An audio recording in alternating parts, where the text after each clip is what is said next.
Weather update dito sa Barangay Tuaka, dulot ng pag-ulan ng malakas. Nandito tayo sa tulay ng Purok 2 at kitang-kita naman ang ilog kung paano magalit. So bali pupunta tayo kabutog sa Purok 4. So nandito na tayo. At ito yung kaganapan dito. Shout out! Shout out! Ay si manok mo! Ay si manok mo! Ito yung evacuation center. Makusugan. So ito yung pagdulot ng pag-ulan ng malakas. Ang ipaparita mo! JJ! Ito na mo man!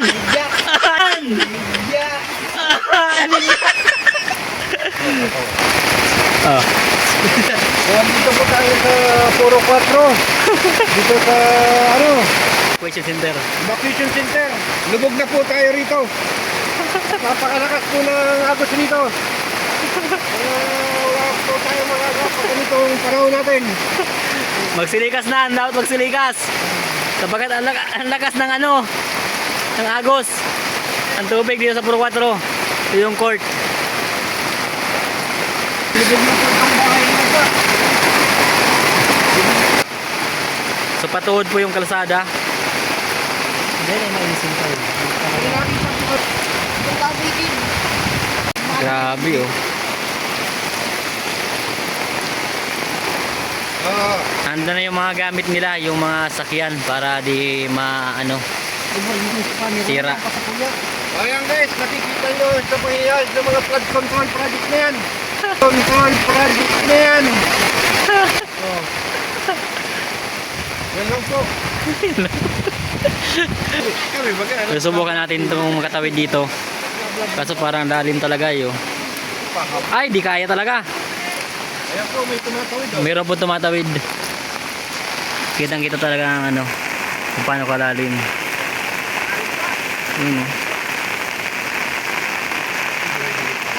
Grabe. Oo.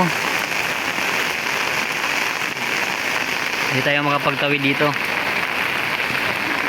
Sabay Puro 4. Ang dinuguan, kasi dinuguan. Ano masahe mo ya?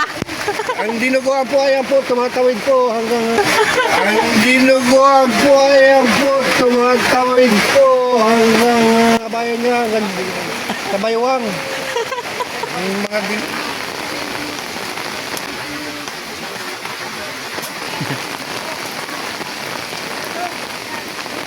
So bali dito na sa taas talaga nilipat yung mga gamit nila, yung mga sakyan. Yun. Kaya sureball dito talaga ay abutin ng tubig. Out kaya ng tituyeng. Puso ko yung nabihag. But then ito pa rin yung mga sakyan sa baba. Tinaas na nila para hindi masira. Yan. So bali kanina dito talagang bahang-baha dito. Pero humupa na siya. Humupa na siya dito sa baba na to. Ito po ay Purok 3.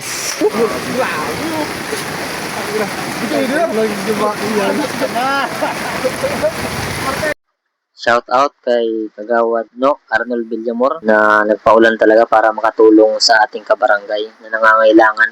Yun malalim talaga dito.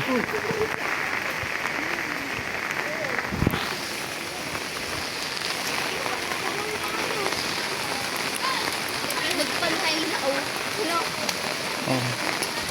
Mabuti bumaba na yung tubig.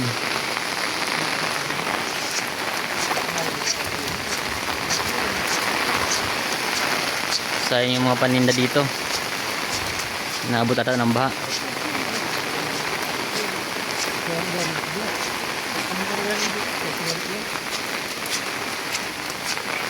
Sa pag-iikot po namin ngayon, ito po at nagtitingin-tingin din po kami rito kung ano pangyayari.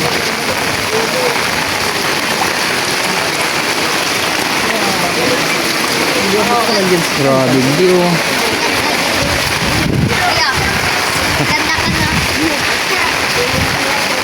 Yun, napakalalim talaga eh.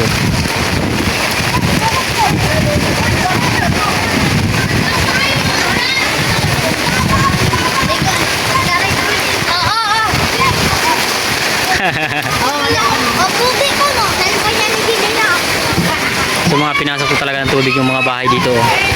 Pero yung mga batang tuwan-tuwa pa.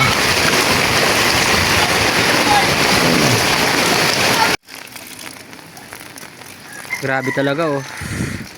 Ito kami sa Purok 3. Tok-tok mismo. Lubog na lubog talaga kabayan dito sa Purok 3 ayo. Ayun.